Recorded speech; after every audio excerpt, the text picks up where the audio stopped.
In October 1973, the special prosecutor Archibald Cox subpoenaed the president.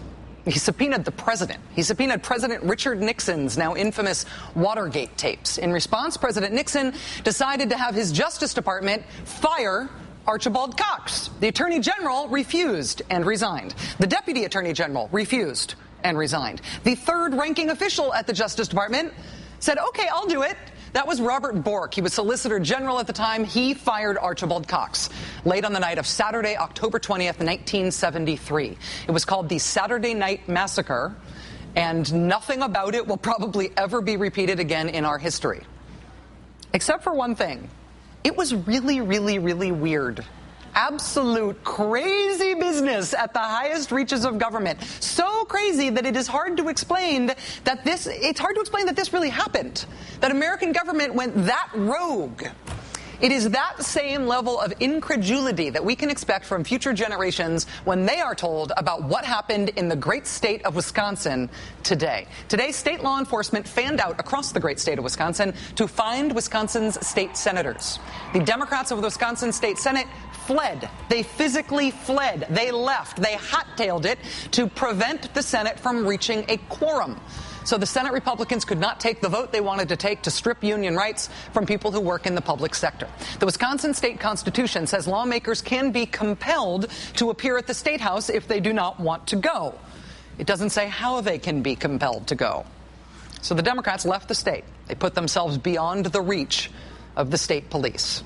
It is hard to know how future junior high civics teachers will be able to convince their students that this really did happen today in Wisconsin, but it did. We have proof. Joining us now is a Democratic Wisconsin state senator named John Erpenbach. He joins us now from a reportedly secure but, alas, undisclosed location. Senator Erpenbach, thank you very much for your time, sir. Hi, Rachel. I'm not going to ask you exactly where you are, but are you, in fact, not in the state of Wisconsin? I'm not in the state of Wisconsin, and I'm not on a beach either. It's not real warm where we are, just to make that clear. All right, so you're in a cold part of the hemisphere, at least. How did you and your fellow Democrats come to this decision to split? I mean, when did you decide? How did you decide it? Well, we got together early this morning outside of the Capitol to discuss the options. We were perfectly willing to head into session today. We had a fistful of amendments to try and make a lousy bill a little bit better, and it became very clear to us that the Republican leadership wasn't going to consider the amendments, certainly not pass any of the amendments, and we were left with just this option on the table. Governor Walker introduced this legislation late Friday afternoon of last week, and now he wants it to be law this week, and it's making sweeping changes in the state of Wisconsin. And you're right, this legislation is repairing a budget hole of about $130 million when we passed about $150 million worth of tax breaks for businesses a couple of weeks ago.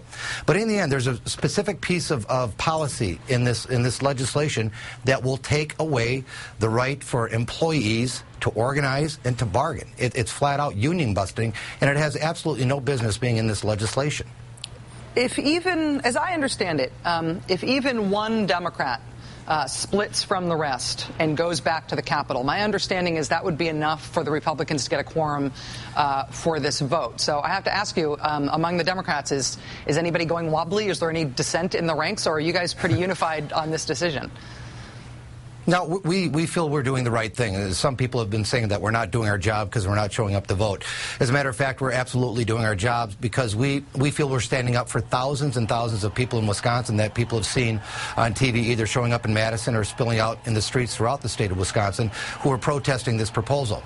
We want to slow it down. We want people to take a look at this, see what it means to their pocketbook, see what it means to the economy, see what it means to their family in general. And again, we had no option. So the only way to slow this down, and we're calling it essentially microwave legislation, was to do what we did. Didn't want to do it this way, but we really didn't have a choice. So we're all pretty unified in thinking we did the right thing, and we're gonna hang together on this. Has there been any movement at all on the Republican side since these dramatic protests started, since you senators took this dramatic move today? Has there been any move to reconsider, in particular, the collective bargaining elements of this, or any of the other major elements of this legislation?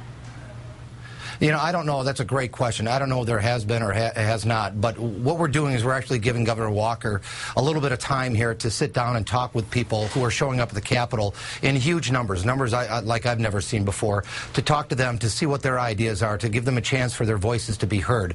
And I understand that this is happening in all other parts of the country where there's Republican governors. It's like they went to this Republican governor's camp and they were handed out the playbook, and here's what we're going to do this week, and here's what we're going to do next week. But this is systematically dismantling some of the best parts about the state of Wisconsin. You know, our public employees, I heard you at the top of the show, they plow our roads, they clean our streets. There are teachers, there are prison guards, they are the people who run our great state parks.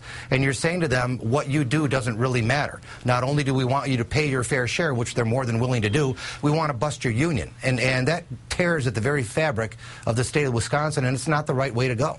If the Republicans refuse to negotiate, if there aren't major changes to the legislation, does this go on indefinitely? Do you stay out of the state of Wisconsin indefinitely, like for the rest of the session, in order to keep them from voting on this? How does this end? Right. No, that's a good question.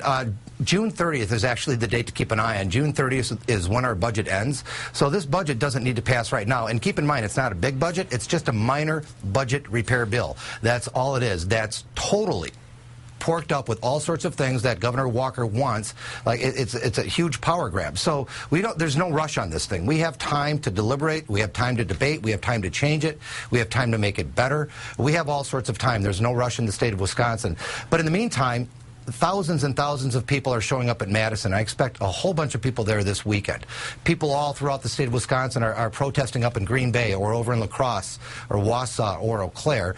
This is having a huge impact on the state of Wisconsin, and people are just now realizing what it is and what it means, and they don't like it. Wisconsin State Senator Democrat John Erpenbach joining us from somewhere that is not Wisconsin, but I can't say more. Thank you for your time tonight, sir. Good luck. All right. Thank you.